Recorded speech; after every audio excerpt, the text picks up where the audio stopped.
Bé, doncs, bon dia, benvinguts. En nom de les coordinadores de les sessions CORE, la Priscila Álvarez, la Brunella Tedesco i jo mateixa, us dono la benvinguda a aquesta edició sobre política i emocions. Coincidint amb les eleccions que tenim a tocar, hem volgut proposar aquest tema, ja que creiem que és d'interès per a un públic molt ampli, no només pels acadèmics i estudiants de doctorat que el tracten directament, sinó jo diria que per qualsevol ciutadà. Només que haguem seguit mínimament els esdeveniments polítics dels darrers mesos o potser anys a Catalunya, Espanya o Estats Units, per dir alguns exemples, podem fer-nos a la idea de per què és no només rellevant, sinó pràcticament diria que necessari tractar aquest tema.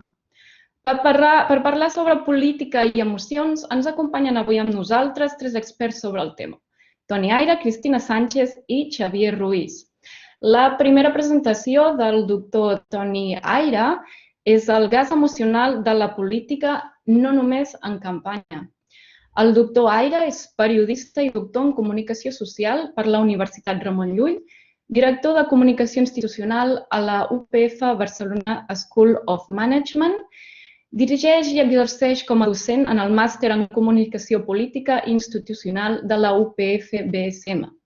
També és professor del taller de Comunicació Institucional, Social i Política al grau de Publicitat i Relacions Públiques de la Universitat Pompeu Fabra i de l'assignatura de Comunicació i Política al grau de Polítiques d'aquesta mateixa universitat.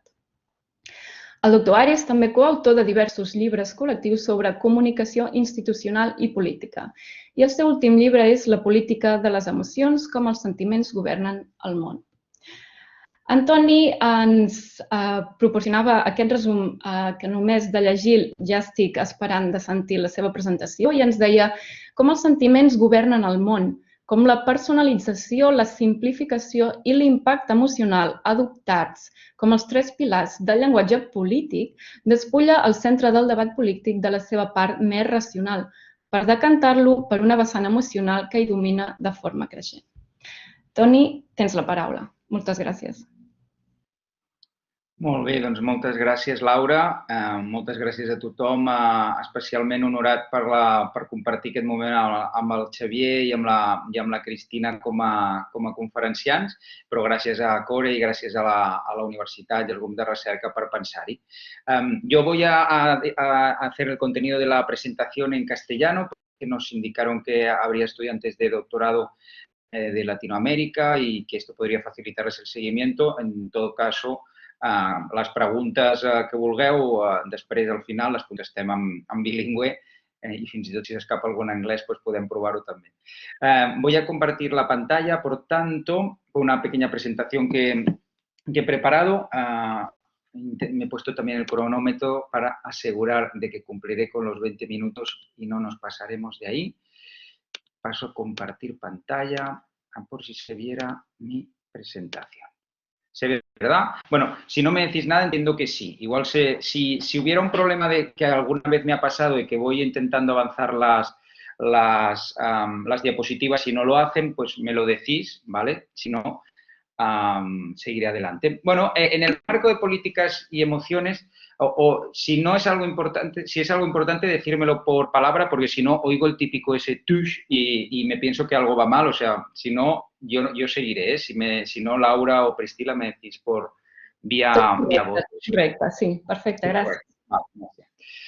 Bueno, en este contexto de la política y las emociones, yo creo que pensaron en mí especialmente los compañeros por este libro de publicación reciente, os haré un apunte más adelante, pero bueno, son años que ya llevo estudiando el ámbito de la comunicación política, un ámbito de comunicación política donde tenemos una bibliografía muy variada, sobre todo en el mundo anglosajón, y donde en los últimos años, en la última década, década, pues nosotros también hemos ido profundizando en ello. Yo me especialicé en su día, cuando elaboraba la tesis, en el ámbito de lo que los anglosajones describen como los spin doctors o asesores de comunicación y estrategia en nuestro entorno, que son los encargados de trabajar la proyección de la política, de identificar las maneras de consumir mensaje de las diferentes audiencias, de los diferentes públicos a los que se debe dirigir un representante político.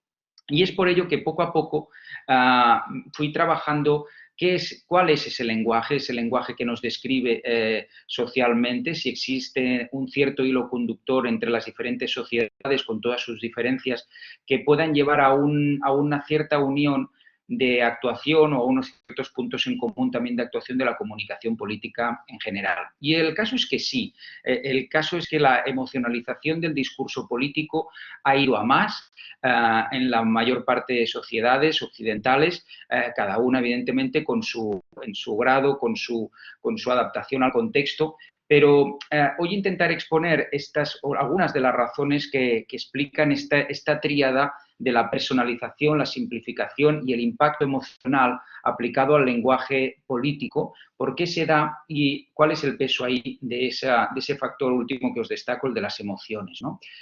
Yo os pongo aquí una librería porque en un momento tan polarizado como el que vivimos los últimos años, y Laura apuntaba al principio la idea de las elecciones que estamos viviendo ahora en Cataluña, se ha hablado mucho eso de polarización, de división. A mí me gusta una división especialmente inspiradora, que es la que aportaba también a partir de los libros Gabriel García Márquez. Yo creo que ahora debéis estar viendo su cara, si no me lo diríais, que nos apuntaba esta frase que a mí me parece bastante resumen de lo que muy a menudo quiere ser la comunicación política, ¿no? Él decía que el mundo se divide entre los que saben contar historias y los que no. Pero el caso es que este contar historias, este construir relatos que nos pueden llevar a eso, a menudo, a ser más prisioneros de construir relatos que de construir realidades desde la política, pero ese sería otro debate. Sí que es verdad que llevamos años estudiando en qué consiste, por qué explicar historias, por qué construir relato es tan atractivo para la política, para la comunicación de la política. Y ahí el sentimiento tiene mucho que ver, es decir, el buscar una conexión emocional, el explicar algo fuera del lenguaje administrativo, frío, y en cambio explicar historias con las que se puedan generar procesos de identificación, de eso, conexión emocional, a favor, en contra.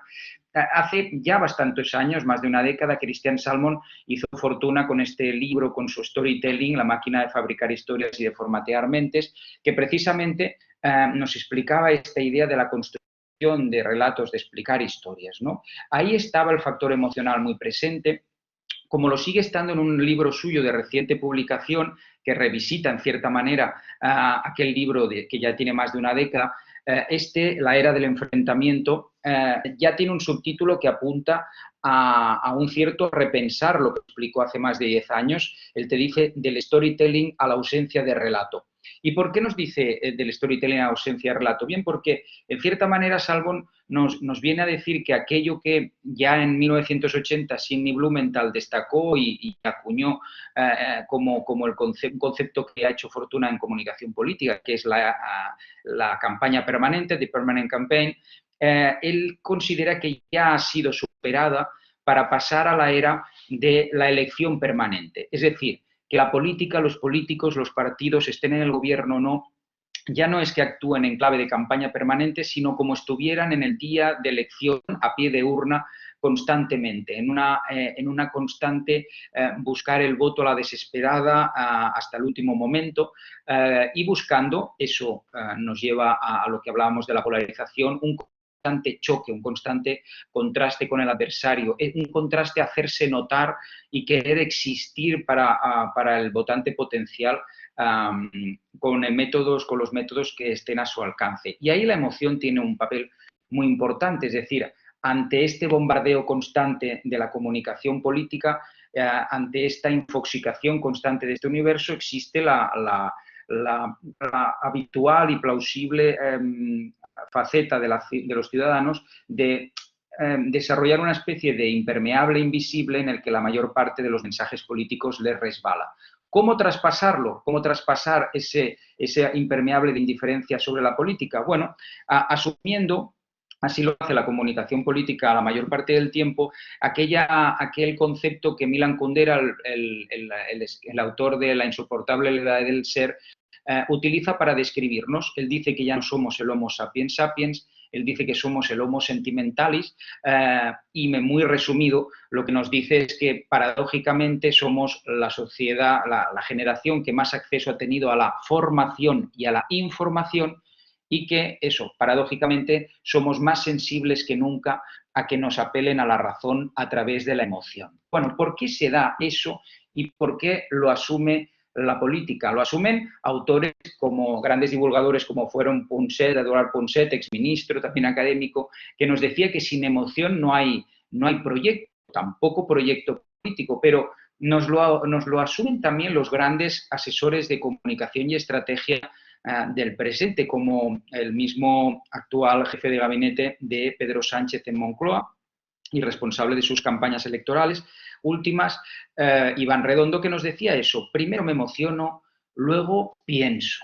La emoción, las emociones como ese primer estadio al que llegar a los ciudadanos. De ahí seguramente el gancho por el cual pensaron en mí para esta conversación que tendremos hoy, este libro que escribí hace poquito, que se llama La política de las emociones, cómo los sentimientos gobiernan el mundo, y que está basado o referenciado, tiene como punto de partida y de referencia el estudio canónico de Carlson y Hitfield, Psychology of Emotion, en el que nos explicaban ya hace unas cuantas décadas las 16 emociones que más, los 16 sentimientos que más experimentamos los seres humanos. Yo de ellos capté 10, hice un decálogo que me sirve para repasar a través de ellos cómo diferentes líderes políticos del todo el mundo trabajan el mundo de las emociones en la comunicación de su política, en su acción política. Pero ¿por qué pasa? ¿Por qué el concepto de las emociones, este concepto del corazón, en cierta manera, esta imagen estereotipada o idealizada de lo que es un corazón? Todos sabemos que un corazón es una cosa un poco menos atractiva a lo visual que esto, pero sin duda mucho más funcional. ¿Por qué este concepto, el corazón, ha entrado en la política hasta el punto de manifestarse incluso gráficamente así? Es decir, todos tenemos en mente marcas comerciales que trabajan con este símbolo, el del corazón, ¿no? Es decir, desde productos de alimentación, ropa, incluso alguna ciudad lo ha tomado como un concepto base icónico en su marca. Está ahí, y las marcas sabemos que trabajan este factor, este icono del corazón, que alguien podría decir que es cursi o que es de modé o es ñoño, podemos decir mil y una cosas, pero está ahí con grandes marcas. Pero también lo está, iba a decir, lo veremos en breve en televisión en el festival que será de Eurovisión, este año todo a través de pantallas, como todas nuestras vidas, pero también lo encontramos en partidos políticos, y lo apuntaba Laura al principio, es decir, estamos en una campaña electoral en la que sabemos que existen formaciones políticas que tienen parte de su iconografía que pasa por ahí, por el corazón. Ciudadanos seguramente será la formación política que a más gente le vendrá a la cabeza con el icono del corazón, pero no es el único. En esta campaña, por ejemplo, tenemos un PSC, un Partido de los Socialistas de Cataluña, que también, junto a sus siglas, ya no tiene el puño y la rosa, sino que tiene un corazón. Como lo tuvo antes Pedro Sánchez en sus últimas campañas electorales, adoptando esta imagen y evolucionando totalmente lo que era el icono de referencia de los socialistas desde hacía pues muchísimo tiempo, y que pasaba sobre todo por el puño y la rosa. No es el único que lo ha hecho. Y fijaros que la actual imagen del PP, en su versión abreviada de siglas y su versión con el gentilicio populares, ha hecho evolucionar esa ave que lo describía tradicionalmente desde que se formó el Partido Popular, desde que Alianza Popular pasó a ser Partido Popular, ese charrán que ahora pasa a ser un corazón, ¿no? Es decir, es una fusión entre su habitual ave de referencia y un corazón evidentemente teñido del color de la bandera de España en la modalidad más popular, nunca mejor dicho. Aquí veis la evolución clarísima de cómo en sus orígenes Alianza Popular tenía las letras en rojo porque el fondo era amarillo, con lo que conformaban una bandera de España. No es habitual en los partidos de derecha en Europa que tiren del rojo, tenía esa significación. En el 2000, no sé si se percibe suficientemente en la diapositiva, pero empezaron a tirar de un naranja que durante unos cuantos años fue el color predominante, un color que tiene más significación también en comunicación política en Europa por el centro, y finalmente acabaron adoptando el azul en sus diferentes tonalidades, en la actual con ese corazón que ahí aparece el pájaro mutando en corazón. Pero lo hemos visto en muchas otras manifestaciones políticas. Arriba a la derecha veis el logo del Partido Popular Europeo, en el que sin duda se ha inspirado el Partido Popular de España para evolucionar su imagen. Unidos Podemos en la primera coalición que eso unió a Podemos y a Izquierda Unida, Hugo Chávez en su última campaña electoral, no solo fusionando con su nombre, fusionando el corazón con la V de su nombre, sino con la bandera de Venezuela, el mismo Ciudadanos, Unidas Podemos en su iconografía actual. Vemos ahí ese momento casi frigo que lo veíamos antes de la marca, pero mucho antes que Ciudadanos había sido en su día el PSC. El PSC ha recuperado ese corazón que ya a finales de los 90 empezó a utilizar, Iniciativa, con esa otra imagen que tenéis ahí a la izquierda, o como se unió en el 2003 con ese corazón, con ese amarillo que casi era premonitorio de la significación que acabaría teniendo en Cataluña el amarillo para el ámbito independentista, ¿no? En todo caso, lo hemos visto también en ocasiones muy cercanas, como las elecciones municipales, por ejemplo, en Badalona, cuando ves al Albiol que se te presenta para intentar copar todo el voto más unionista, más españolista que haya en Badalona, y por eso te utiliza el cromatismo habitual del PP, el azul, pero también el naranja más propio en los últimos años de Ciudadanos. De hecho, Ciudadanos en Badalona queda arrasado y Albiol se acerca mucho a la mayoría absoluta, pero ahí lo tenéis otro formato, ese corazón que lleva dentro la bandera de la ciudad, es decir, llevar la bandera en el corazón, el sentimiento, y en la campaña actual, pues lo veis, en la columna de la izquierda, 3 formaciones políticas con corazón.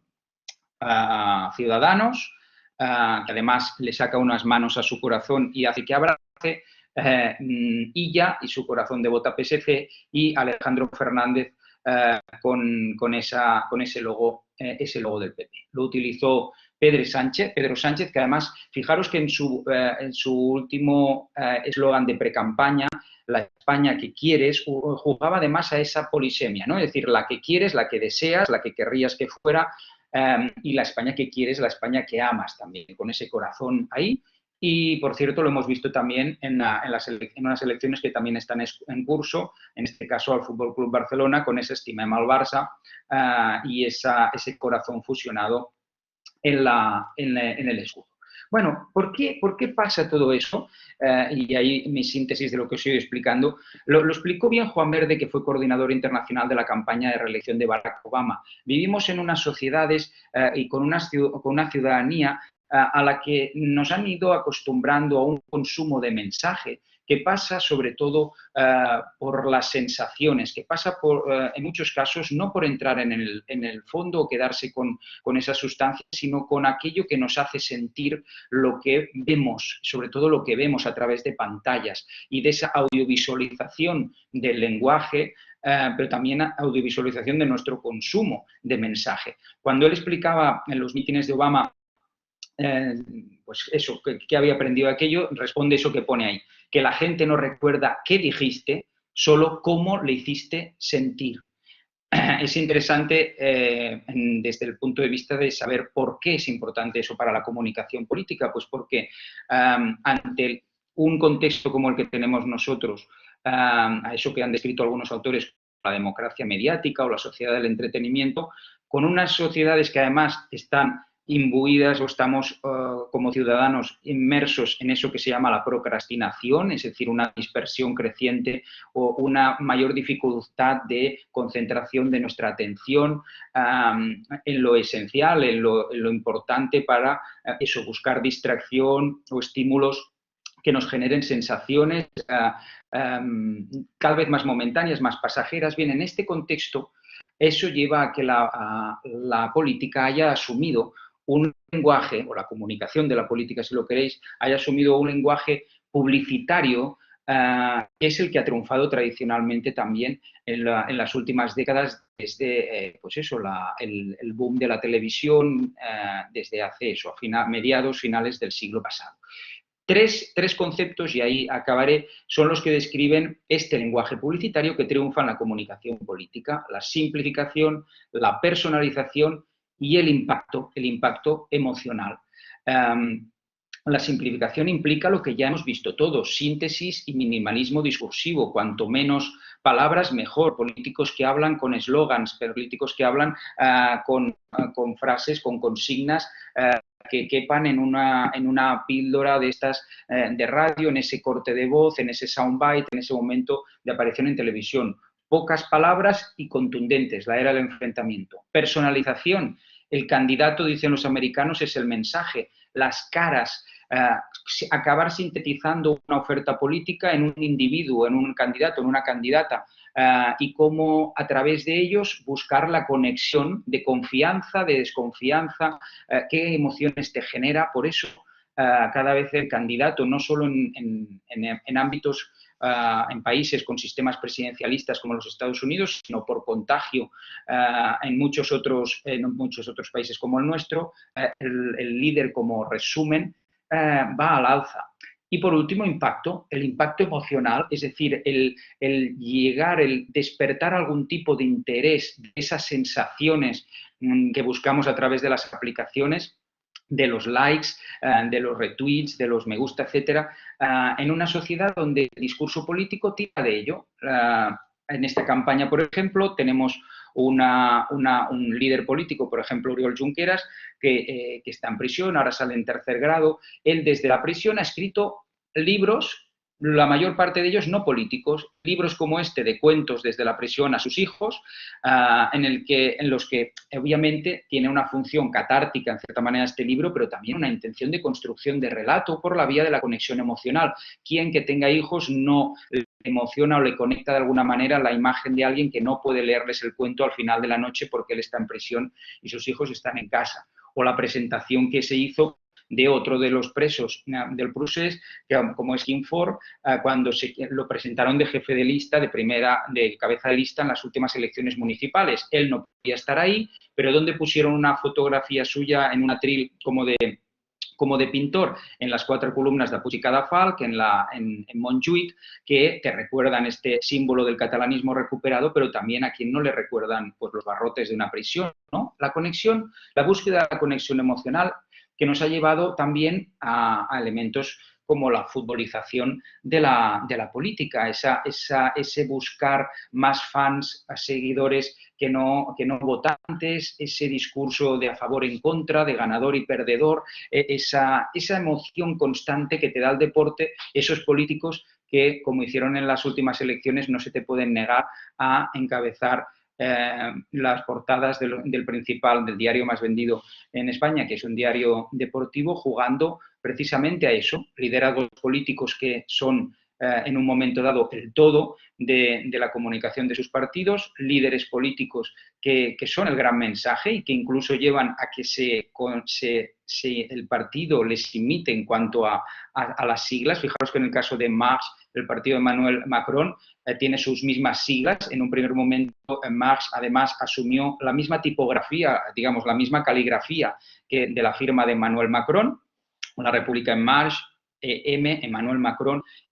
Pasó en su día con Zapatero presidente. El PP, cuando presentó a Pablo Casado, nos vino a decir que PP eran las siglas de Pablo presidente, y al final es a lo que nos lleva este discurso de la personalización, la simplificación, buscando el impacto emocional, la conexión a favor o en contra, la conexión emocional con unos liderazgos. Bueno, te lleva, y acabo, mira, justo ahora que me llaman, un momento, parece que nos hayan oído, nos llevan a mítines como los que estamos viendo estos días, con actos políticos, espectáculos televisivos, un poco como espectáculos futbolísticos y muy lidercéntricos, ¿no? Muy centrados en eso, en liderazgos políticos y en discursos del ganador perdedor que tiene sus pros y contras que entiendo que hoy podremos ir hablando. Yo diría que más contras que pros, pero bueno, lo dejo ahí para el debate. Y creo que he clavado unos 20 minutos más o menos. Muchas gracias. Moltíssimes gràcies, Toni, per aquesta interessantíssima presentació. Recordem que al final de les 3 presentacions tindrem ocasió de preguntar-los directament als nostres ponents les preguntes que vulguem fer-los. Seguim ara amb la doctora Cristina Sánchez, que ens presenta Siempre fuimos felices. La doctora Sánchez, doctora en Comunicació per la Universitat Pompeu Fabra, ha estat guardonada amb el primer premi dels Premis del Consell Audiovisual de Catalunya a la investigació sobre comunicació audiovisual per la seva tesi doctoral, en la qual realitza una anàlisi crítica de la felicitat com a objectiu social i polític a través dels índexs de benestar internacionals i el discurs electoral espanyol. Durant 5 anys va ser investigadora i docent del Departament de Comunicació de la Pompeu Fabra i actualment treballa com a responsable de comunicació al grup de recerca Global Literacy Studies dels Estudis d'Arts i Humanitats de la UOC. La Cristina ens enviava la següent introducció a la seva comunicació. Ens diu, a partir del 2007 hi ha una sèrie d'institucions internacionals, com per exemple la Comissió Europea, que comencen a qüestionar la validesa de models de progrés nacional com el PIB i en plantegen d'altres com la felicitat nacional bruta. Però a què es refereixen aquests organismes quan diuen que des dels governs s'ha de buscar la felicitat dels ciutadans? Estem davant d'un nou paradigma polític? Estan condemnats a la infelicitat els països que segueixen amb d'altres models de progrés? Cristina, endavant.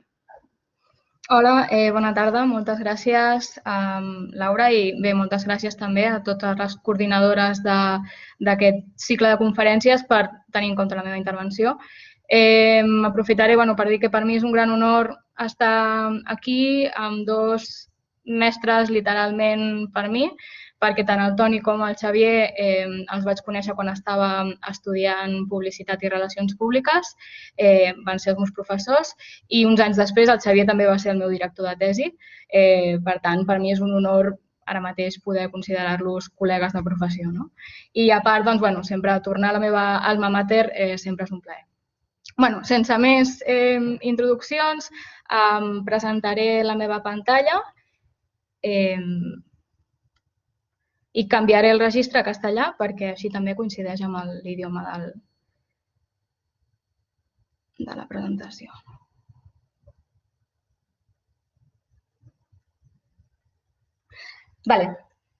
Pues mi presentación se titula Siempre fuimos felices, que es un título que iremos entendiendo a medida que vaya hablando y así mantengo un poco la expectativa y al final espero que todo cobre sentido. Tal y como hemos visto en la intervención de Toni, es cierto que las emociones juegan un papel importante en política, como germen de determinadas iniciativas, a la hora de organizarse políticamente, a la hora de votar, Pero, ¿qué pasa cuando se usan estas emociones con fines políticos? Es decir, ¿qué se dice desde los discursos políticos acerca de determinadas emociones? ¿Y qué utilidad tiene desde la política construir el significado de determinadas emociones? Pues este tipo de preguntas son las que yo me planteé en mi tesis doctoral y que, pues hoy voy a aprovechar para comentar una parte de este trabajo que además coincide con el tema que hoy nos ocupa aquí, Entonces, de todas las emociones, pues yo en mi tesis trabajé con la idea de felicidad. El motivo por el cual estudié la felicidad es porque en el momento en el que estaba realizando mis estudios de máster, pues empecé a detectar que esta idea aparecía recurrentemente a mi alrededor, Pues yo qué sé, noticias sobre la felicidad en países nórdicos, en libros de autoayuda, en revistas en forma de decálogo para estar mejor en tu trabajo, en la publicidad, etcétera, Y esto empezó a suscitar en mí un interés desde el punto de vista académico. Entonces, cuando empecé a investigar un poco acerca de la felicidad, vi que tanto a nivel académico como a nivel social, esta solía parecer vinculada a discursos de crítica a nuestras sociedades que tomaban especialmente fuerza en contextos políticos, Y así, por ejemplo, y tal y como indicaba Laura, pues es especialmente a partir de 2007, que se empieza a hablar de medir el bienestar o la felicidad mediante índices en diversas declaraciones e iniciativas de organismos internacionales como la OECD, la Comisión Europea o las Naciones Unidas, ¿no? Y entonces, a nivel nacional, pues también hay una serie de países que empiezan a impulsar iniciativas similares, seguramente como consecuencia de estos acuerdos internacionales, ¿no? Pues me refiero a países como Bután, Japón, Italia, Alemania, Estados Unidos, Reino Unido, etcétera, ¿no? Entonces, pues me pareció que la felicidad podía ser un objeto de estudio que en los últimos años había experimentado un creciente interés a nivel académico y que podía ser interesante estudiar desde el ámbito de las ciencias sociales. De hecho, esta ya ha sido múltiplemente trabajada desde ámbitos como la psicología y la economía, ¿no? Más específicamente, todas estas referencias a la felicidad a nivel político beben de lo que desde la psicología positiva y la economía se ha llamado ciencia de la felicidad, ¿no? Que uno de los teóricos principales de este ámbito establece que esta ciencia es la última expresión de la idea de que la relación entre la mente y el mundo es susceptible de examen matemático, ¿no? Y de que los problemas fundamentales de la moralidad y la política pueden ser resueltos con una ciencia de los sentimientos humanos, ¿no? Entonces, de todas las aproximaciones al estudio del bienestar humano, se suele tomar como referencia la propuesta por Edward Jenner, que es uno también de los padres de esta ciencia de la felicidad, y que plantea tres ámbitos de análisis. Uno que está relacionado con un nivel de satisfacción con la vida, otro relacionado con los sentimientos experimentados, tanto positivos como negativos, y un tercer nivel que se llamarían los dominios de satisfacción. Entonces, este modelo a mí me pareció interesante porque resume lo que se ha ido diciendo a lo largo del tiempo desde el ámbito de la psicología positiva acerca de la felicidad, pero es que además plantea una concepción multidimensional del término, haciendo referencia tanto a un plano subjetivo, que serían pues esta satisfacción y estos sentimientos, como a un plano objetivo, que son estos llamados dominios de satisfacción, ¿no? Y me gustaría detenerme en estos dominios de satisfacción, que se podrían definir como aquellos ámbitos específicos de la vida de una persona que se correlacionan con su satisfacción vital, ¿no? Lo que pasa es que lo cierto es que no está del todo claro cuál es la direccionalidad de las relaciones entre el nivel de satisfacción o la felicidad y todos estos dominios, ¿no? Así como estos dominios tampoco son un número cerrado, sino que van variando pues, en función de los grupos sociales, de las culturas, etcétera, ¿no? Pero lo interesante de estos dominios, como he dicho, es esta concepción multidimensional del término. Pues es gracias a esta que puede ser medida en forma de índices y medidas de felicidad gubernamentales e intergubernamentales, y es gracias a esta concepción multidimensional también que, tal y como expondré más adelante, ha sido posible para mí analizar el discurso político español.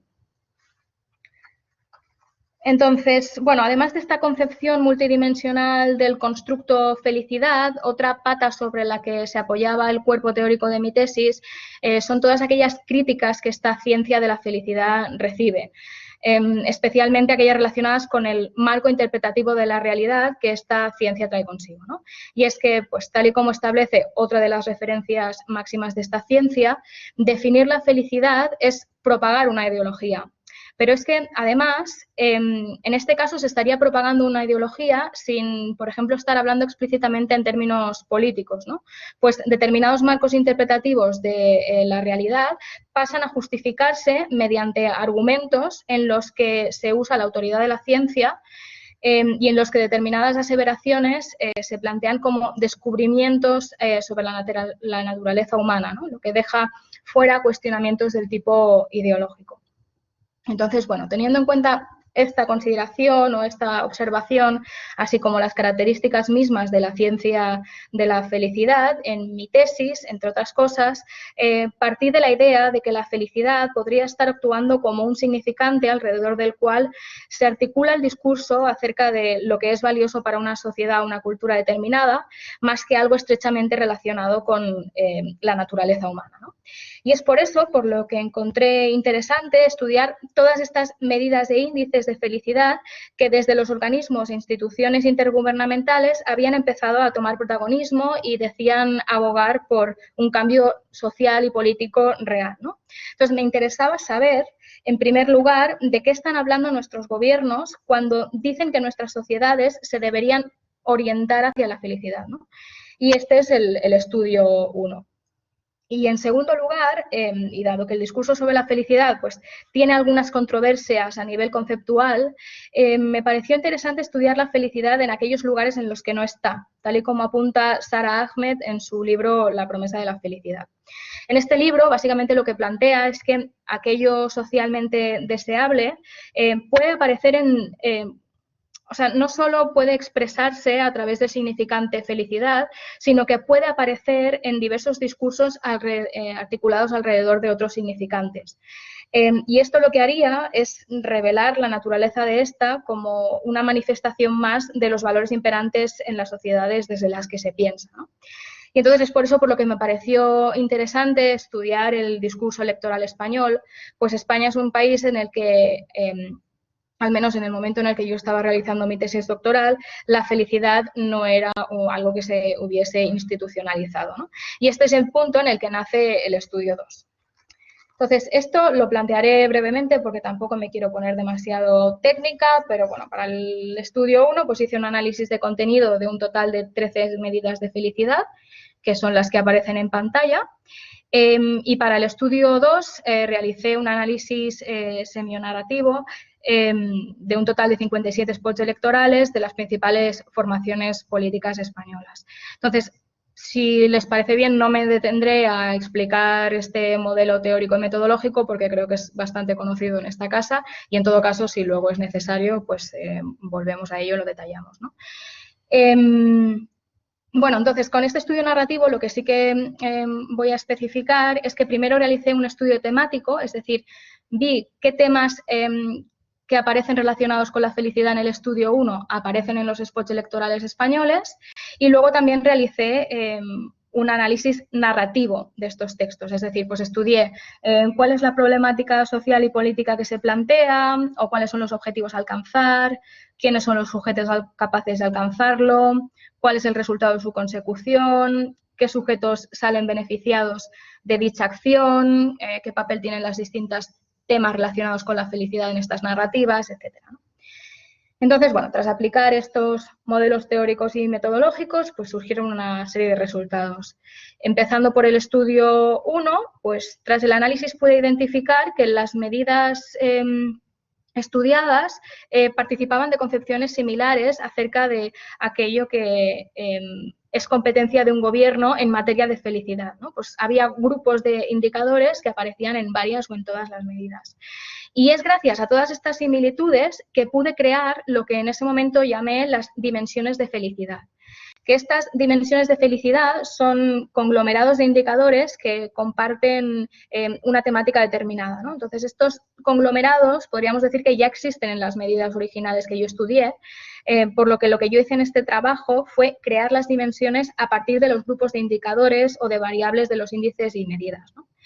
Y entonces encontré un total de 8 dimensiones y cada una de ellas pues, está conformada por una serie de subgrupos de indicadores, ¿no? De esta forma, pues, por ejemplo, muchas medidas coincidían en contemplar categorías relacionadas con lo que se ha llamado dimensión política, que es la que aparece en pantalla, y que procedo a ilustrar brevemente para que os hagáis una idea de qué va cada dimensión, ¿no? Entonces, la dimensión política pues, cubre temas relacionados con el sistema político del país, es decir, temas relacionados con los derechos, la organización social, los procesos electorales, los medios de comunicación. También cubre temas relacionados con la participación política ciudadana y también con la evaluación del gobierno, ¿no? Tanto en aspectos generales como en aspectos concretos como la confianza en las instituciones o la evaluación de políticas en concreto, ¿no? Entonces, de estas medidas pues, surgen el resto de 7 dimensiones, ¿no? Que no explicaré, pero luego nos podemos detener en ellas. Encontré una dimensión llamada comunidad, otra dimensión bienestar subjetivo, otra dimensión entorno, otra dimensión llamada empleo y finanzas personales y las dimensiones educación, salud y capital nacional. Entonces, yendo ya al estudio 2, lo que pude observar es que, en general, en el discurso electoral español aparecen todas las dimensiones de felicidad que yo había identificado, ¿no? Aunque con más o menos frecuencia, pues en función del partido o del periodo histórico, de su situación parlamentaria, etcétera, ¿no? Así, por ejemplo, pues la dimensión entorno suele aparecer con asiduidad en Izquierda Unida, pues en sus spots hace referencia a aspectos relacionados con el cuidado del medio ambiente y, por ejemplo, pues sale con menos asiduidad en partidos como el PSOE o el Partido Popular, ¿no? Pero lo interesante es que en general pues hay más convergencias que divergencias, ¿no? Con convergencias, con diferencias, me refiero a dos planteamientos principalmente. En primer lugar, pueden ser todos aquellos temas que aparecen en los índices pero no aparecen en los spots, o que aparecen en los spots pero no aparecen en los índices. Pero en todo caso, igualmente ha sido posible relacionar con determinadas dimensiones de felicidad, ¿no?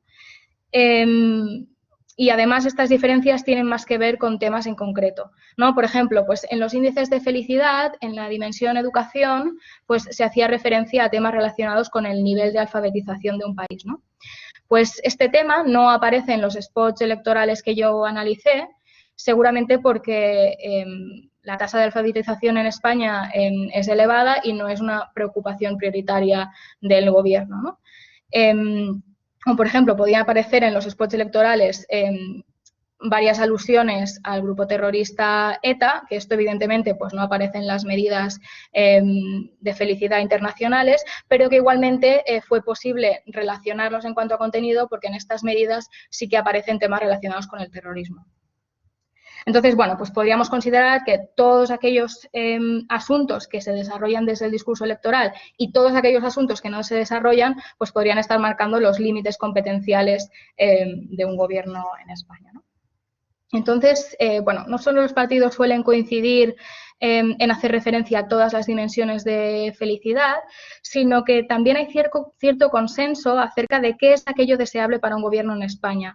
Pues todas las formaciones coinciden en centrar sus discursos especialmente en temáticas relacionadas con las dimensiones política, empleo y finanzas personales, educación y salud, ¿no?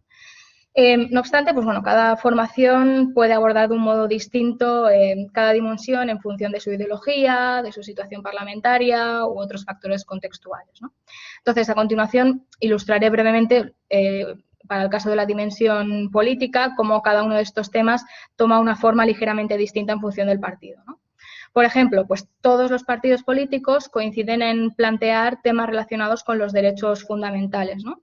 Pero algunos lo mencionan a través de la libertad y la igualdad en abstracto, que son pues PP, PSOE, Izquierda Unida. Otros hablan de la igualdad de género, que son especialmente en asuntos relacionados en materia de empleo. Otros hablan de la igualdad en términos económicos, que son especialmente los partidos de izquierda, y al hacer referencia, pues por ejemplo, a temas como que paguen más las grandes fortunas o que haya una reformulación del sistema tributario. Y otros, por ejemplo, hablan de la igualdad en el matrimonio, ¿no? En el caso de la izquierda más tradicional, ¿no? Seguiría con el resto de categorías, pero bueno, yo creo que más o menos se ve claramente a qué me refiero, y en todo caso luego tengo otro PowerPoint preparado por si queremos ver cómo funcionan el resto de dimensiones o queremos ver más en profundidad esta dimensión. Después de este estudio temático, pues bueno, realicé el estudio narrativo que os comentaba para ver pues qué función tienen dentro de estas narrativas las distintas dimensiones de felicidad, y pude identificar que los temas vinculados a las dimensiones de felicidad suelen aparecer en 4 momentos narrativos clave, ¿no? Que son en el desajuste inicial, en el objeto de valor, en la acción y en el beneficio. Esto, bueno, básicamente es relacionado con la problemática social que se quiere cambiar, con el objetivo que quiere alcanzarse, con el medio para alcanzar mejores condiciones vitales o con el escenario último a alcanzar una vez se haya logrado ese objetivo, ¿no? Entonces, el hecho de que las dimensiones de felicidad aparezcan asociadas a estas fases canónicas, que a su vez son fundamentales a la hora de conformar una narrativa prototípica, significa que el discurso sobre lo deseable, aquí llamado en mi tesis doctoral discurso implícito de la felicidad, es el eje central a partir del cual se articulan todos los discursos políticos analizados, ¿no? Y las diferencias entre partidos se encuentran en cómo cada uno de ellos selecciona aquello social y políticamente problemático, en cómo define estos problemas y en cómo determina quiénes son los sujetos implicados en la consecución de lo deseable, ¿no? Es decir, en las características mismas de las narrativas prototípicas, ¿no? Entonces, y ya para ir acabando, lo que voy a ir haciendo va a ser listar las distintas narrativas prototípicas, pero la explicación que haré será general, es decir, transversal a las distintas narrativas, porque todas ellas comparten una serie de características, ¿no? Si luego queremos entrar en detalle, también tengo otra presentación donde podemos mirarlo más en profundidad. Bueno, empezando por el Partido Popular, nos encontramos con 3 narrativas, que serían sabemos lo que queremos, aguantemos que sí se puede y esto no puede pararse, ¿no? Entonces, en resumen, el PP suele plantear narrativas en las que la principal competencia del gobierno, que suele ser el sujeto de acción, debe ser la de ocuparse de aspectos relacionados con la creación de empleo y las finanzas personales, es decir, aspectos relacionados con las pensiones y los sueldos, con el objetivo de que la economía funcione y que los españoles puedan vivir mejor, puedan estar más cerca de lo que quieren o puedan salir adelante, ¿no? Entonces, estos aspectos relacionados con las dimensiones de felicidad, que serían el empleo y finanzas personales y la dimensión capital nacional, suelen encontrarse en la definición misma del problema, ¿no? Así como en la descripción del beneficio, es decir, de aquello que se plantea si se consigue realizar la acción planteada, que es obtener un gobierno del Partido Popular, ¿no? Que se relacionaría con la dimensión política. Además, este gobierno que plantea el Partido Popular pues tiene una serie de características, ¿no? Siempre debe ser tecnócrata, es decir, experto en la gestión de la cosa pública, competente y con experiencia, y estos atributos pues solo son encarnados por su formación, ¿no? Entonces, como se trata de un gobierno entendido, es decir, que sabe lo que España necesita, pues el PP suele presentarse en representación de la voluntad de todos los españoles, ¿no? En el caso del Partido Socialista, pues presenta 4 narrativas, que son las 2 Españas, sigamos progresando, los votantes comprometidos y los ideales socialistas. Y en general este partido plantea narrativas donde la competencia principal del gobierno sería la de garantizar la igualdad entre ciudadanos, que puede expresarse pues normalmente a través de materias como el empleo y la educación, pero también a través de la economía, del género o del matrimonio. Este partido suele presentar spots en los que aparece una derecha, representada por el Partido Popular, que defiende los intereses de una minoría y que, por lo tanto, fomentaría la desigualdad si llegase al gobierno. Y es en contra de este escenario por el que hay que movilizarse políticamente y asegurar un gobierno del Partido Socialista. Y asimismo, pues bueno, los sujetos capaces de alcanzar esta meta pues son unos ciudadanos con fuertes ideales socialistas, modélicos, implicados políticamente y que en contraposición con los votantes populares son la mayoría, ¿no? Entonces, en el caso de las dimensiones de felicidad, y tal y como se puede observar, pues este partido acostumbra a desarrollar muchos temas al respecto acerca de varias dimensiones, que son pues empleo, educación, política, comunidad, y lo hace especialmente en la fase de desajuste, es decir, como problemática inicial. Y luego, pues todo lo relacionado con la acción está relacionado con el ejercicio de voto, ¿no? Que estaría relacionado con la dimensión política. Y al final, pues suele plantearse un desenlace en el que se alcanzan todas las cosas que se han ido criticando en la fase inicial, en la definición del problema, es decir, que también pues, se relaciona con el discurso sobre la felicidad, la parte de beneficio último. En el caso de Izquierda Unida, Podemos y Unidos Podemos, bueno, en esta ocasión voy a plantear las narrativas de forma conjunta, pues aunque cada partido tiene sus particularidades, por ejemplo, en los temas que plantea, lo cierto es que las narrativas guardan muchísima similitud. De Izquierda Unida identifiqué 2 narrativas, que son lleguemos a las instituciones y juntos lo conseguiremos. Podemos identifique la narrativa redefinamos la política y Unidos Podemos, juntos lo cambiaremos todo, ¿no? En resumen, Izquierda Unida, Podemos y Unidos Podemos plantean narrativas en en las que la principal tarea del gobierno pues, suele ser diversa y cambiante a lo largo del tiempo, pero todas coinciden en subrayar la importancia de que tome el poder aquel colectivo que no ha sido tenido en cuenta por aquellos que han estado presidiendo el gobierno de España, es decir, por el PP y por el PSOE, ¿no? Entonces, este colectivo, que es heterogéneo, porque son personas en distintas situaciones, se define a través de expresiones como los de abajo, la gente común o los espectadores, ¿no? Y se caracteriza por no tener una conciencia colectiva. Entonces, para que estos individuos y grupos que conforman este colectivo puedan satisfacer sus aspiraciones, que están relacionadas con las dimensiones de felicidad, pues es necesario que todos ellos juntos venzan sus miedos, en el caso de Izquierda Unida, o tomen conciencia de su situación en el caso de Podemos, o tengan esperanza en que el cambio político es posible, en el caso de Podemos y Unidos Podemos, ¿no? Lo que pasa es que luego cada uno de estos partidos sí que plantea de una forma ligeramente distinta la felicidad, las dimensiones de felicidad en sus narrativas, ¿no?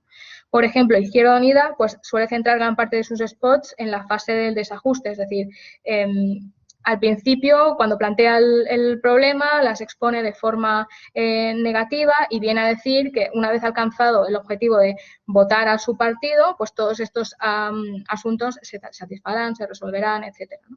Y en cambio, Podemos y Unidos Podemos se centran más en explicar la necesidad de ascenso al poder, ¿no? Y hacen referencia al resto de dimensiones de felicidad como un beneficio último a alcanzar cuando se haya conseguido un cambio político.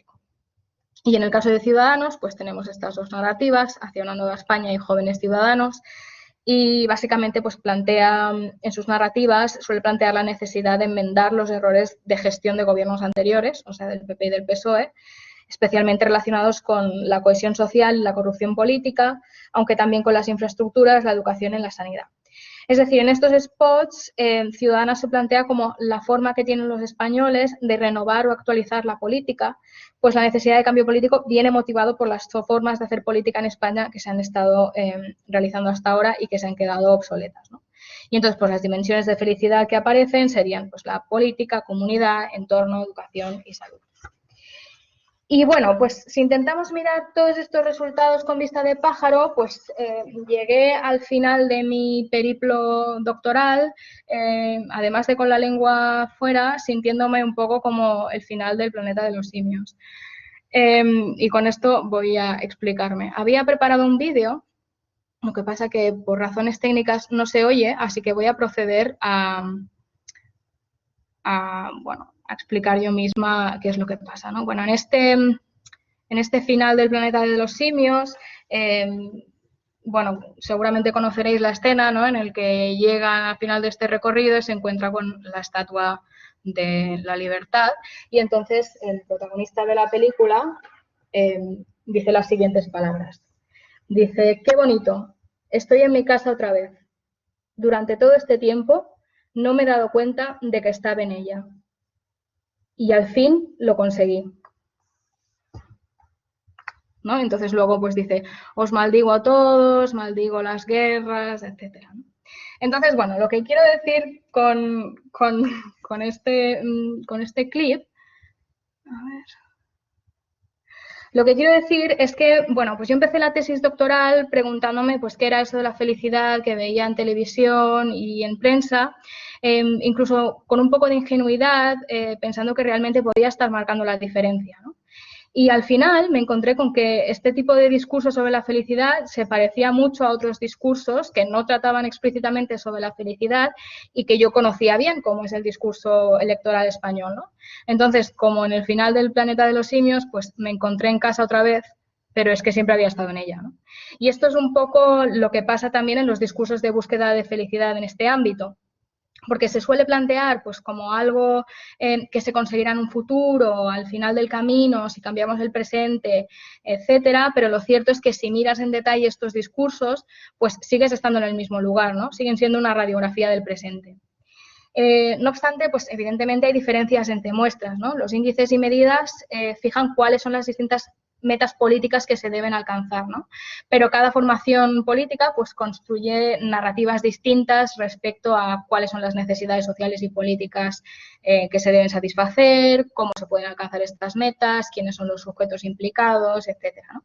Pero el hecho de que estén tratando los mismos temas, que son las dimensiones de felicidad, a mí me hizo preguntarme cómo puede ser que dos discursos políticos que tienen planteamientos y objetivos tan distintos más o menos coincidan en aquello que es socialmente deseable y políticamente proporcionable, ¿no? Y la conclusión a la que llegué en ese momento es que esto apuntaría hacia cierta cultura universal respecto a aquello políticamente deseable y proporcionable, que podría ser fruto de una mentalidad política tecnócrata globalizada, ¿no? Con esto lo que quiero decir es que, en realidad, los índices y medidas de felicidad analizados son el resultado de una serie de iniciativas impulsadas por instituciones intergubernamentales como las Naciones Unidas, la OECD o la Comisión Europea, tras las cuales hay una serie de países miembros que empezaron a crear índices de felicidad, ¿no? O estudios similares. Y asimismo, España es un país miembro de estas organizaciones, ¿no? Lo que podría hacer que compartiese cierta cultura política y eso provocara que aparecieran temas muy similares acerca de lo políticamente deseable, lo que pasa que no articulado alrededor del significante felicidad, ¿no? Entonces, de esta forma, y ya para concluir, y resiguiendo las palabras de Sara Ahmed, pues parecería que a través de los índices y medidas de felicidad, todos aquellos asuntos que ya se catalogaban como buenos o importantes para nuestra sociedad, simplemente se están reinscribiendo a través del lenguaje de la felicidad, ¿no?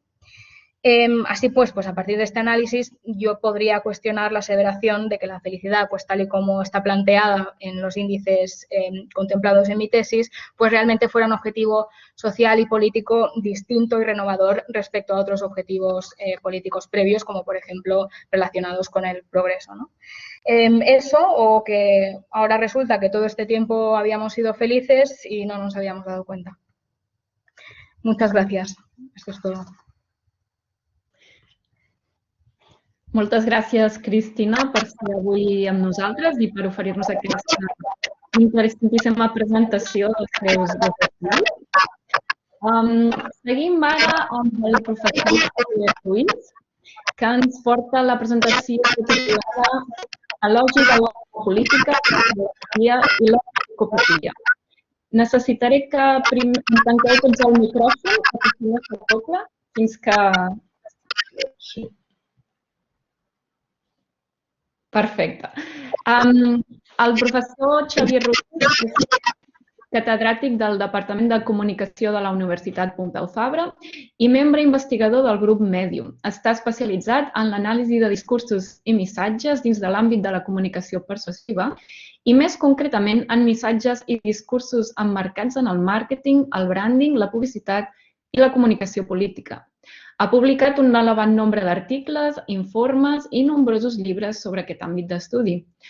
En Xavier és codirector del Màster en Estratègia i Gestió Creativa de la Marca de la UPF, Barcelona School of Management. També imparteix classes al Màster en Comunicació Política Institucional de la UPF BSM i com a expert professional ha realitzat treballs d'investigació i consultoria per a empreses privades, marques, institucions públiques, en els camps de l'anàlisi de comunicació i investigació de mercat, consumidors i públics. En el resum que el Xavier ens feia arribar de la seva comunicació, ens deia el següent.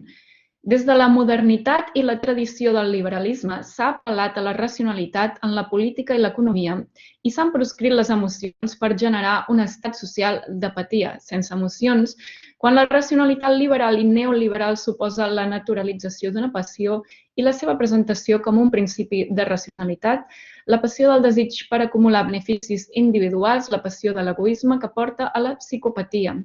Es reivindiquen les emocions en política, les relacions d'empatia, simpatia i antipatia i les emocions subversives com l'odi, l'amor o la ira. Xavier, quan vulguis. Moltíssimes gràcies. Muchas gracias.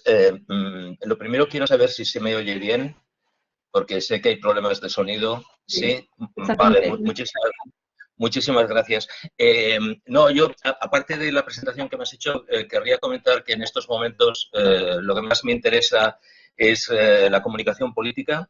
Tengo un pasado en el cual para mí lo más importante eran las marcas, etcétera, pero en estos momentos no. Lo que más me interesa es la comunicación política y me interesa la teoría política también. En estos momentos lo que más me interesa seguramente es el concepto de democracia y el análisis de los discursos políticos y los discursos electorales para bueno, analizar cuáles son los conceptos de democracia que hay detrás, ¿no? De hecho, mis últimos trabajos básicamente son sobre populismo, porque creo que ahí detrás hay un reto respecto al concepto de democracia liberal, ¿no? Bueno, dejo esto aquí básicamente para situarme un poco mejor en estos momentos cuál es mi trabajo.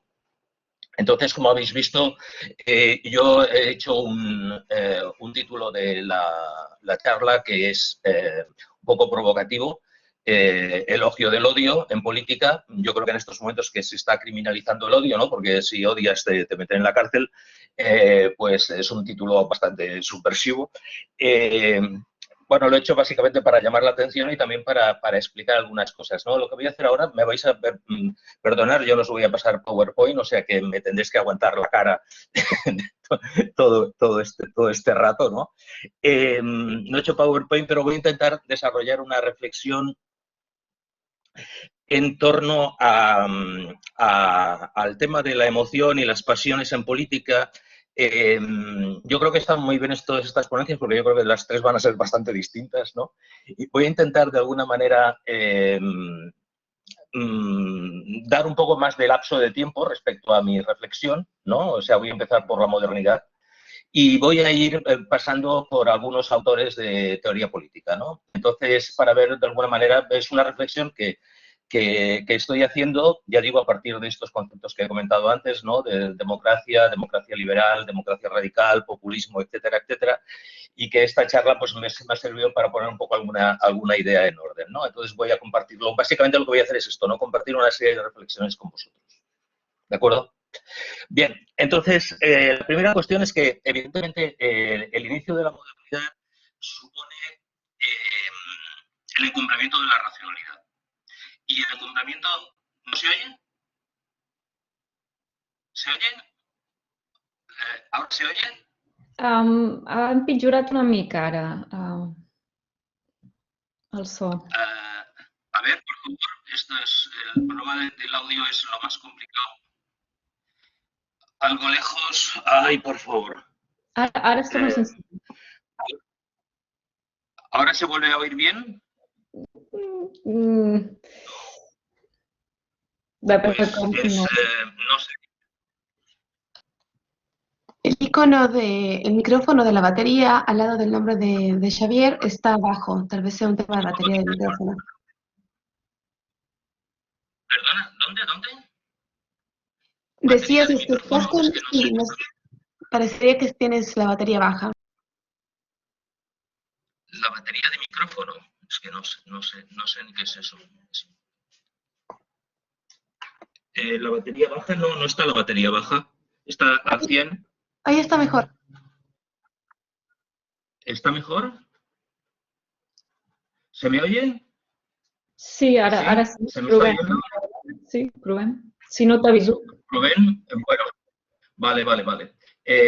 Me vas avisando, por favor, porque si generalmente, ya digo, hago clases a través de este sistema y va bien, pero alguna vez falla el audio y esto me hace padecer mucho. ¿Vale? Entonces, si apago las cámaras, puede ser que si yo apago mi cámara, bueno, si apagáis vuestras cámaras puede ser que se oiga mejor, ¿no? Si no, ya apagaré yo la mía.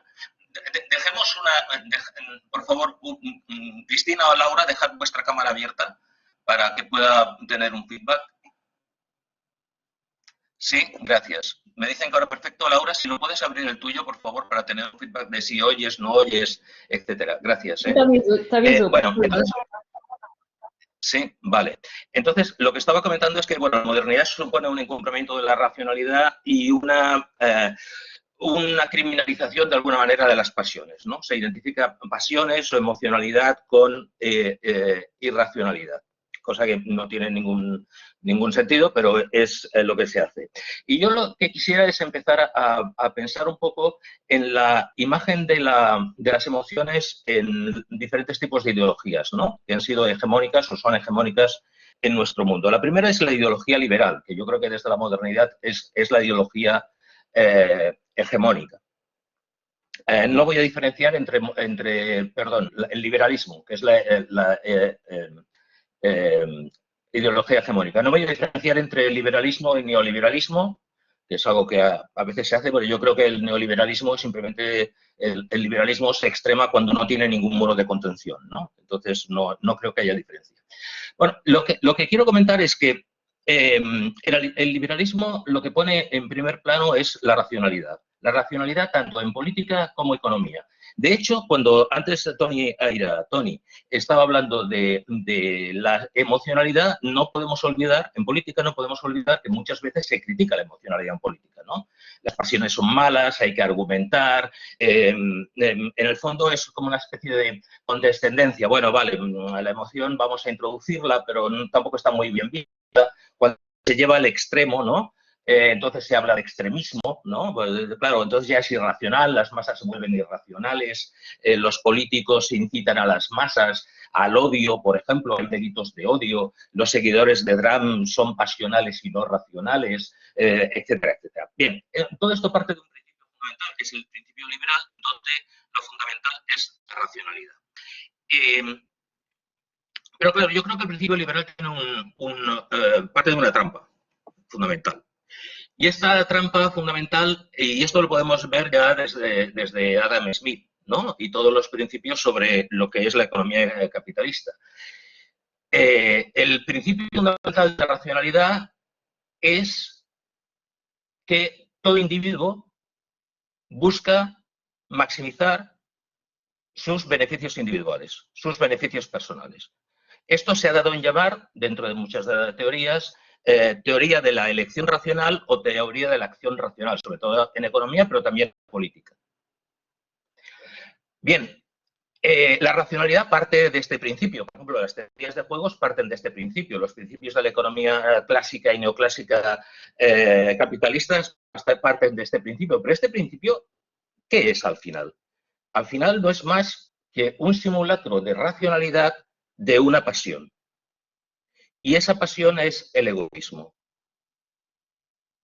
¿Por qué? Porque el deseo de acumular beneficios individuales es evidentemente una emoción, es una pasión. Pero es una pasión a la cual el liberalismo le da patina de racionalidad. Ese es el principio de racionalidad. ¿Por qué? Porque se presupone que el egoísmo, es decir, la tendencia a acumular beneficios personales, es una ley natural. Y por lo tanto es un principio de racionalidad. Es más, Adam Smith, ya desde Adam Smith, la investigación sobre la naturaleza, causas de la riqueza de las naciones, nos decía que el egoísmo individual, el hecho de que cada persona buscara el beneficio personal, nos llevaba al bien general. Con lo cual evidentemente, eso es una naturalización y digamos que el liberalismo es una especie de teodicea del capitalismo, en el sentido de que la teodicea, si recordáis, son aquellas teorías que intentan explicar la existencia de Dios y se preguntan, por ejemplo, Leibniz, ¿cómo es que si hay tanto mal en el mundo, Dios existe? Entonces Leibniz se respondía, porque nuestro mundo es el mejor de los mundos posibles. Entonces el liberalismo lo que nos dice es que el capitalismo es el mejor de los mundos posibles. Hay sufrimiento, hay desgracias, pero si no sería muchísimo peor. Es más, en teoría de juegos, si alguien no actúa buscando su máximo beneficio personal, el juego entra directamente en una situación de caos. Y el mercado, por ejemplo, no funcionaría. Por lo tanto, lo que quiero decir con esto es que toda la racionalidad, desde mi punto de vista, que el liberalismo ha construido es una racionalidad fundamentada en una pasión que es el egoísmo individual. Claro, esto supone algo que yo creo que es muy importante y es que supone una antropología del sapiens. Es decir, supone una visión antropológica del sapiens. que se universaliza. Es decir, supone pensar que la naturaleza del ser humano es esta. Y que lo es porque como ley natural en todo tipo de cultura y en todo tipo de sociedades. Eso, evidentemente, desde mi punto de vista, es una simple patraña. Simplemente quiero comentar en este sentido algo fundamental, y es que hay numerosos antropólogos que han analizado otras culturas donde este principio no es así. Y, sobre todo, hay una gran parte de la historia de la humanidad, que nunca se tiene en cuenta, que de 150.000 años de historia de la humanidad, 140.000 pertenecen a esa época, y en donde se desarrollan muchos de los elementos evolutivos del ser humano, que es el Paleolítico, donde eso no es así para nada. Por ejemplo, un antropólogo como Brian Hayden, que yo creo que realiza investigaciones muy importantes, nos dice que en las sociedades transigualitarias son aquellas sociedades que están haciendo la transición del Paleolítico al Neolítico. En las sociedades transigualitarias aparecen los primeros personajes que él llama aggrandizers. Aggrandizers, o lo que llama él los triples A. Los triples A son agresivos, ambiciosos y acumulativos. Ahí empiezan a aparecer este tipo de individuos, que si podían haber aparecido antes, siempre las comunidades lo rechazaban y eran reprimidos. Ahí empiezan a aparecer y empiezan a adquirir poder. En las sociedades que él llama transigualitarias en el inicio del Neolítico. Por lo tanto, tenemos 140.000 años previos de sociedades democráticas e igualitarias. Bueno, dejo esto al margen, simplemente lo digo para explicar que esta concepción que tenemos del hombre individual y egoísta, acumulativo, agresor y ambicioso, es evidentemente una construcción cultural. Bien, lo que quiero comentar es lo siguiente. ¿A dónde nos lleva esto? ¿A qué tipo de cultura política nos lleva esto? ¿A qué tipo de sociedad nos lleva este principio? Desde mi punto de vista nos lleva a una sociedad que combina la psicopatía y la apatía. Es decir, si el sujeto tiene que acumular beneficios y riquezas, y eso es racional, para cualquier sujeto, los otros sujetos se convierten en simples instrumentos de conseguir su racionalidad. Es decir, de conseguir sus propios beneficios. Y a eso se le llama psicopatía. ¿De acuerdo? Yo creo que hemos vivido durante mucho tiempo, estamos viviendo en una sociedad con élites psicópatas. Perdóname la radicalidad del concepto, pero que espero que se entienda. Pero además, para que eso funcione, tiene que existir una sociedad apática. Apática significa sin sentimientos, sin emociones. ¿Por qué? Porque las emociones, los sentimientos, las pasiones son malas. Se criminalizan. Por lo tanto, por ejemplo, la ira de las masas, la irracionalidad de las masas, las pasiones de las masas, etcétera, ¿no? Toda esta serie de criminalización histórica de las pasiones en nuestras sociedades. Por lo tanto, la sociedad tiene que ser apática, tiene que ser absolutamente racional. Con lo cual, lógicamente, la psicopatía de las élites económicas especialmente, tiene sentido porque ellos no tienen que empatizar con nadie, puesto que nadie tiene emociones, o nadie debería tener emociones, dado que los asuntos públicos se deberían tratar de forma simplemente racional. Bien, lo que quiero decir con esto es sencillamente que hemos vivido tradicionalmente, o hay un cierto tipo de ideología dominante, que ha sido dominante durante siglos, a partir de la modernidad, y sobre todo a partir del liberalismo, no del pensamiento democrático, sino simplemente del pensamiento liberal, donde la relación emocional era una relación entre psicopatía y apatía. ¿De acuerdo? Podemos ver otra línea ideológica. Evidentemente no tengo tiempo aquí de desarrollar prácticamente nada, ¿no? Pero iré punteando algunas pequeñas cosas, ¿no? La ideología del marxismo. La ideología del marxismo es una ideología muy curiosa porque, evidentemente, como el liberalismo es respecto al tema de las emociones, porque como el liberalismo es hija de la modernidad, pero y que parte justamente del polo opuesto, ¿no? Parte, si podríamos decir, del ámbito emocional, partiría del sufrimiento de los explotados, de los esclavizados, etcétera, etcétera. Pero intenta también racionalizar eso a través de un presupuesto, que es el presupuesto científico.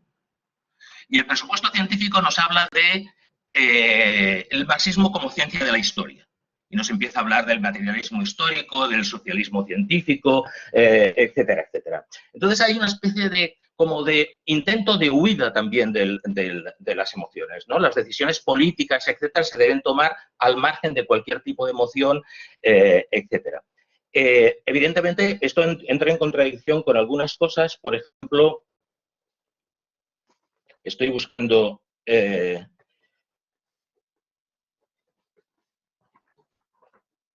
Bueno, estoy buscando algunas frases del Che Guevara donde apelaba al amor y al odio respecto a los que reprimían al pueblo, etcétera, etcétera. Claro, eso entra en contradicción con la necesidad de sublevar de alguna manera al proletariado, a la clase obrera, que generalmente se hace a través de emociones. Bueno, simplemente planteo esta cuestión que me parece importante, como incluso el marxismo intenta cientificizar, ¿no? Y eliminar el aspecto emocional de su propio pensamiento. Sigo un momento con el liberalismo. Incluso en los liberales más progresistas y demócratas, como por ejemplo Habermas, aparece también el principio de racionalidad al margen de las emociones. Por ejemplo, Habermas, que plantea un modelo democrático muy interesante a través de la democracia deliberativa. Claro, cuando habla de democracia deliberativa, lo que está hablando básicamente es de comunidades en las cuales se llega a decisiones a través del consenso. ¿Y cómo se llega al consenso? Al consenso se llega a través de la argumentación. Y hay un principio que él establece, que es el principio de la fuerza del mejor argumento.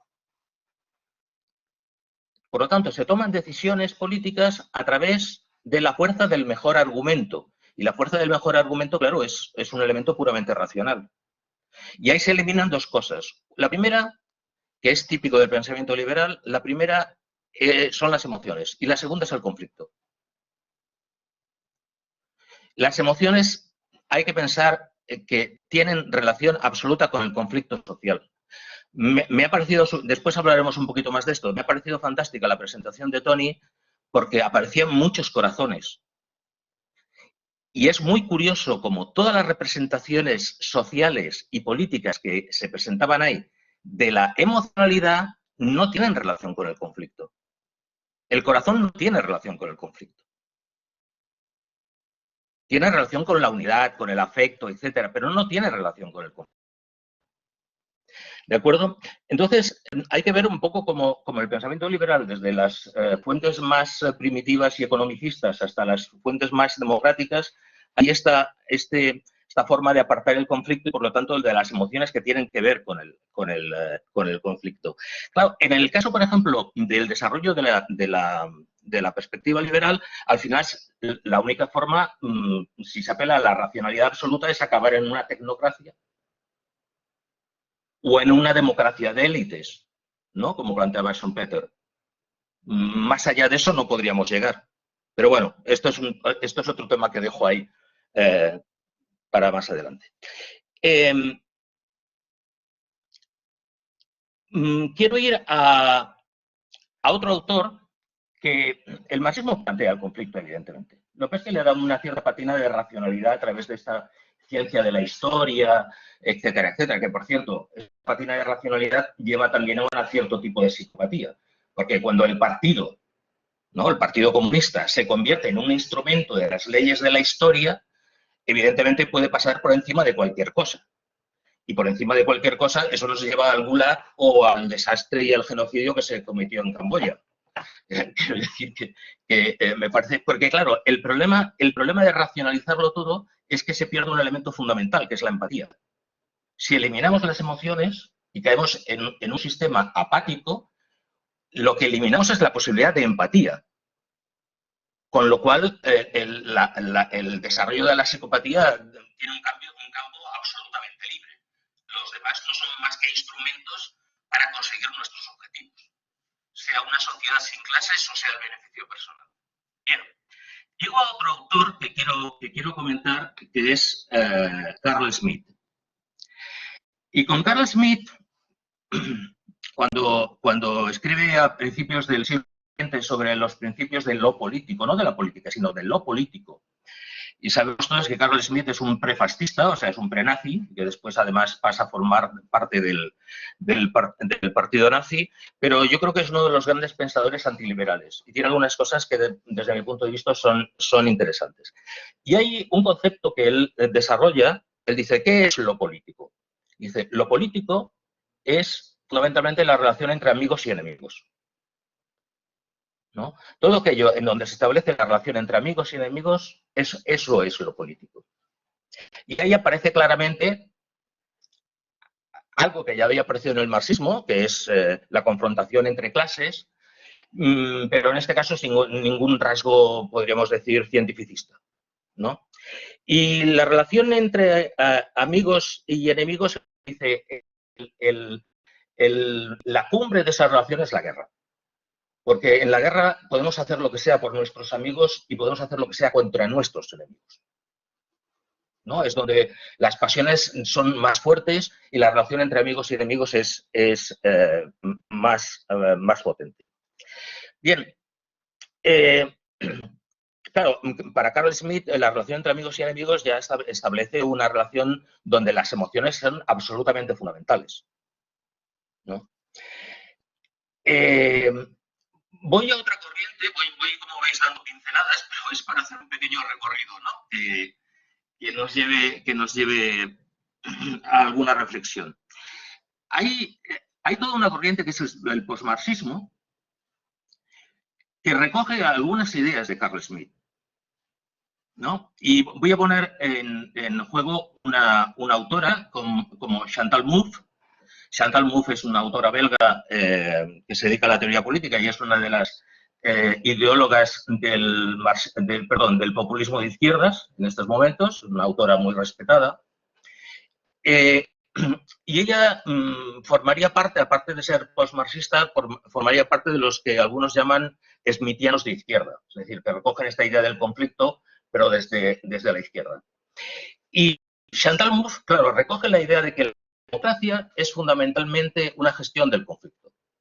No es consenso, es la gestión del conflicto. El conflicto no puede desaparecer. La sociedad es permanentemente conflictiva y ellos son posmarxistas porque no creen que al final de la historia habrá una eliminación del conflicto. El conflicto existirá siempre. Pero Chantal Mouffe lo que intenta es reconducir la idea smithiana de la relación entre amigos y enemigos a través de la guerra, para entendernos como gran cumbre, a la democracia liberal. Y entonces dice, la relación entre amigos y enemigos, la relación entre sujetos políticos y sociales, no tiene que ser una relación de antagonismo, nos dice Chantal Mouffe, sino que tiene que ser una relación de agonismo. Agonismo significa simplemente que no tenemos por qué ser enemigos, somos simplemente adversarios. No podemos eliminar el conflicto, pero podemos ser adversarios en lugar de ser enemigos. No tenemos por qué intentar liquidarnos los unos a los otros. Claro, cuando Chantal Mouffe hace esto, lo que hace fundamentalmente es establecer que en el ámbito de la política las emociones no tienen por qué ser pasiones extremas, lo que tienen que reconducirse hacia una relación simplemente de contrarios como existirían entre dos equipos de fútbol. Uno intenta ganar al otro, pero no es que se odien. ¿De acuerdo? Yo aquí tengo un problema, sinceramente, y lo que voy a dejar son básicamente preguntas, ¿no? Claro, para mí una pregunta es, si una familia es desahuciada de su casa por un banco, con niños y personas dependientes a su cargo, esta familia acabará odiando el banco. ¿El representante político de esta familia debe odiar al banco o no? según las teorías de Chantal Mouffe, no debe odiar al banco. Porque el antagonismo del odio se tiene que reducir a un agonismo, a una oposición de adversarios. O al banco o a los representantes políticos del banco. Claro, para mí ahí hay un problema de representación. Una familia desahuciada que odia a los bancos puede ser representado por un sujeto que no odia a los bancos en el ámbito político. Es una pregunta que dejo. Ya digo que me parece una pregunta un poco subversiva y problemática, pero la dejo ahí. Entonces, ¿dónde llegamos? Bueno, llegamos a... quiero comentar que en estos momentos ya, no únicamente en el ámbito de las elecciones, las campañas electorales, se ha introducido el concepto de las emociones, etcétera, que yo creo que se ha introducido en algunos casos de forma muy tenue y políticamente correcta, como era todo el caso de los corazones que veíamos anteriormente, pero en otros casos, y después hablaré de ello, se ha introducido de forma mucho más fuerte, mucho más subversiva, mucho más desestabilizadora, como es el caso de algunos populismos, ¿no? Entonces, por ejemplo, ahí empieza a haber, no, ya desde hace algunas décadas, desde principios de los 2000, empieza a haber teorías, por ejemplo, en el ámbito de la movilización social, que empiezan a hablar de las emociones, hasta entonces no se habían tenido en cuenta, como factores fundamentales de movilización social, ¿no? De movilización, es decir, de creación de movimientos sociales. Y uno de los autores que me interesa es, por ejemplo, James Jasper, y él habla, por ejemplo, de la liberación emocional. Por ejemplo, la liberación para generar movimientos sociales es necesaria una liberación emocional. Él dice, por ejemplo, pasar de la vergüenza al orgullo. La vergüenza es una emoción, el orgullo también. Puedo poner algún ejemplo. Los descamisados peronistas argentinos. El descamisado era un concepto peyorativo, era el pobre desgraciado que no tenía nada y tal. Entonces los obreros argentinos lo tomaron como propio y se sintieron orgullosos porque ellos eran los descamisados. O, por ejemplo, el feminismo, ¿no? O sea, pasar de la vergüenza de ser mujer al orgullo de ser mujer. Bueno, etcétera, etcétera. Y después hay dos autoras que me parecen súper interesantes, Flam y Kim, que ya han escrito algunos textos sobre movimientos sociales y emociones, y ellas hablan de emociones subversivas. Claro, las emociones subversivas son emociones como la ira, el odio, el amor, la indignación, etcétera. Es imposible desarrollar movimientos sociales sin emociones subversivas. Pero esto supone a la vez subvertir las emociones políticamente correctas, ¿no? Como todos los corazones que veíamos antes, ¿no? Entonces, para acabar, simplemente quisiera comentar una cosa, y es la siguiente. En estas emociones, en estas últimas décadas hemos visto irrumpir la emocionalidad en la política. Irrumpir de una forma muy fuerte. Quiero comentar una cosa. Frente a un sistema político donde las relaciones emocionales son de psicopatía y apatía, que sería el modelo típicamente liberal, nos estamos encontrando ahora con relaciones de tipo smithiano, ¿no? Amigos-enemigos, donde las relaciones ya no son entre psicopatía y apatía, sino entre simpatía y antipatía. Simpatía de los amigos, simpatía, la etimología griega significa poner las emociones juntos, es decir, compartir emociones, ¿no? Mientras que antipatía significaría tener las emociones contrarias al otro, ¿de acuerdo?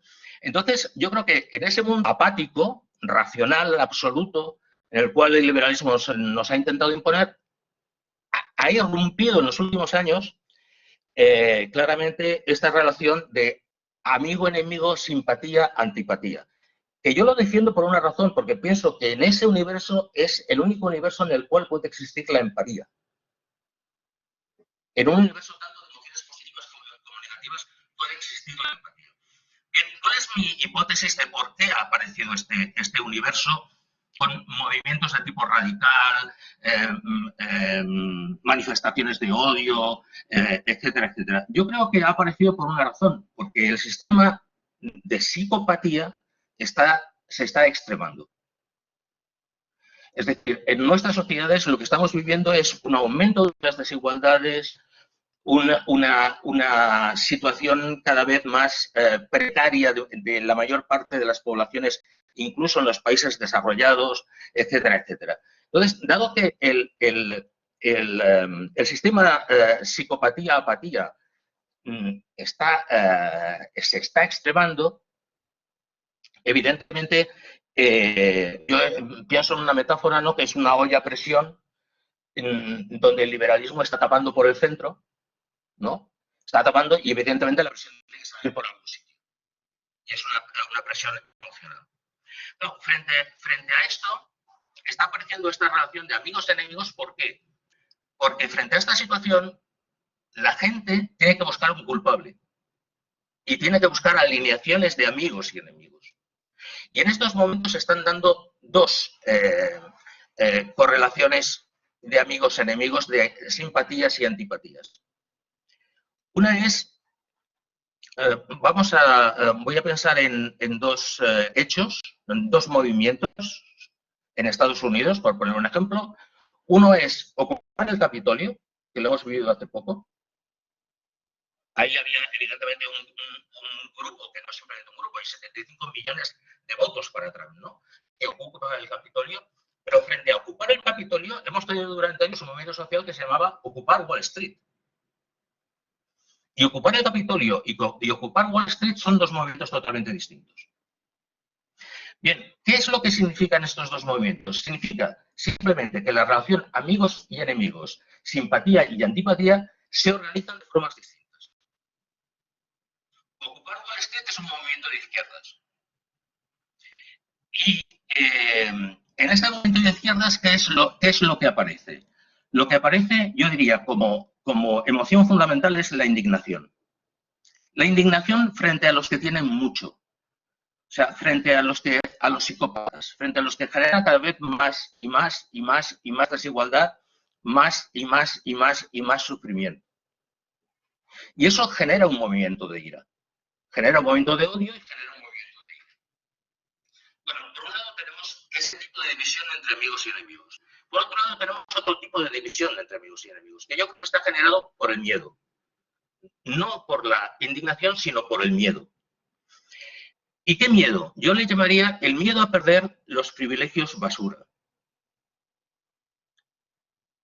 Y el miedo a perder los privilegios basura, para mí los privilegios basura son el miedo a perder, por ejemplo, supongamos en la clase trabajadora blanca americana, el miedo a perder el privilegio del hombre sobre la mujer, del blanco sobre el negro, el heterosexual sobre el homosexual, del de la clase media sobre el de la clase baja. Y ahí aparece el populismo de derechas. Ahí aparece el trumpismo. Esta segunda correlación tiene una virtud fundamental para las élites, y es que las élites no entran en este juego. Simplemente es un juego que se juega entre clases populares, clases medias, etcétera, etcétera. Bien, entonces, bueno, yo creo que en estos momentos el problema no es criminalizar el odio, desde mi punto de vista, no es criminalizar los sentimientos extremos, porque evidentemente hay situaciones extremas, sino que lo que hay que hacer es reivindicar la empatía y reivindicar todas las emociones que nos pueden llevar a la empatía, como puede ser el amor y el odio, el orgullo y la vergüenza, etcétera, etcétera, etcétera. Y solamente quiero comentar ya de cara a lo que serían proyectos de investigación, ya para acabar. Simplemente una cuestión. Me gustaría, yo creo que se podría analizar cosas como cómo es que en los discursos políticos, periodísticos, mediáticos, etcétera, etcétera, se niega el conflicto, o sea, se tapa el conflicto, se tapan los intereses contrapuestos, se tapan las emociones, se niega la empatía o se aminora la empatía, o al contrario, ¿no?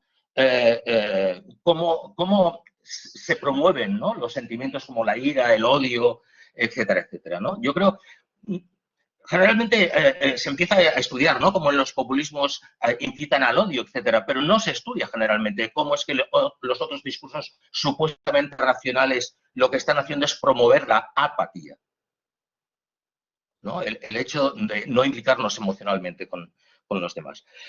Bueno, sobre las elecciones catalanas podría hablar también, pero como ya no debo tener tiempo porque no miro ni el reloj, lo dejo por después si hay preguntas y este tipo de cosas. Bueno, muchísimas gracias por escucharme, espero que se me haya oído bien y se me haya entendido también, y gracias a vosotros. Moltíssimes gràcies, Xavier, per la teva intervenció. Sí que en alguns moments t'hem perdut una miqueta, però jo crec que en general hem pogut seguir bé tot el que deies.